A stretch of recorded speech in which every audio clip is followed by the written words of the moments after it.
Magandang araw po sa ating lahat ulit.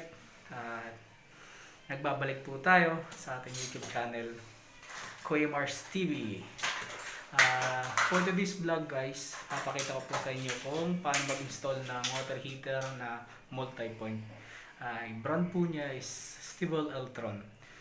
So hindi ko na papatagalin guys, umpisa na natin. So, okay. 2,000 years later. So ayan guys, yan yung install natin ngayon. Stable Eltron multipoint, dual flexible hose, strict elbow. So hindi natin gagamitin yan. Angle bulb na tayo. Ito.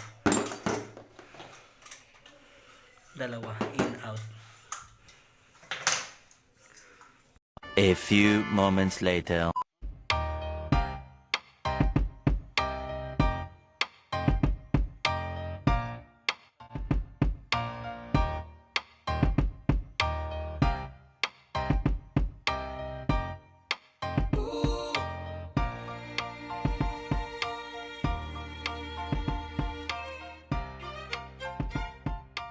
2 hours later. So ayan na guys, nakabit na po natin yung water heater.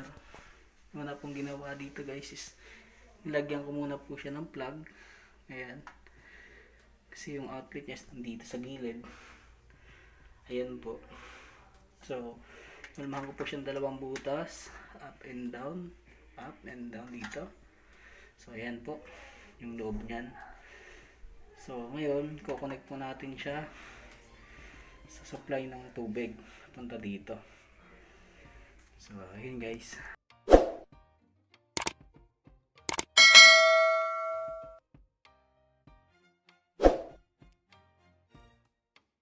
Ito na po yung supply natin papasok sa ating water heater. Kaya guys, lagi nyo tatandaan yung in at saka out nya. Pasok palabas. Kasi pag nagkabalik kayo dyan, pag nilagay nyo, may tendency hindi gumana yung mga unit. Hindi gagana, baka magtaka kayo, baka sabihin nyo sira. So, double check nyo parati yung in-out nya guys. May indicator naman yan sa ilalim. Tapos ito, higpitan natin guys. Para sigurado tayo na walang leak, walang tatagas.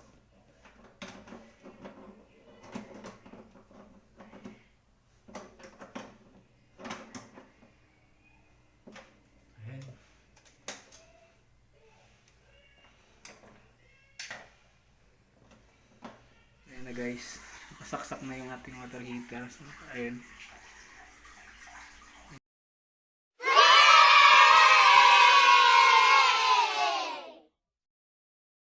Ayun siya. So, yun. Pag binuksan natin yung laboratory, iilaw siya.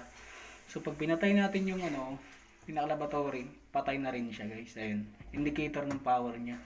So, pag bukas mo sa shower mo o kaya sa laboratory mo, bubukas siya, kusa siya mamamatay kasi automatic siya. Ayan siya.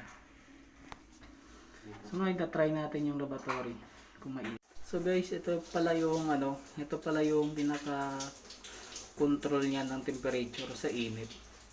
So in case na gagamit kayo, set nyo lang siya sa gusto ng init para pag gumamit kayo is sakto yung init. Baba nyo lang siya or tataas. Ang ating papainitin guys, bathtub. Yan po siya.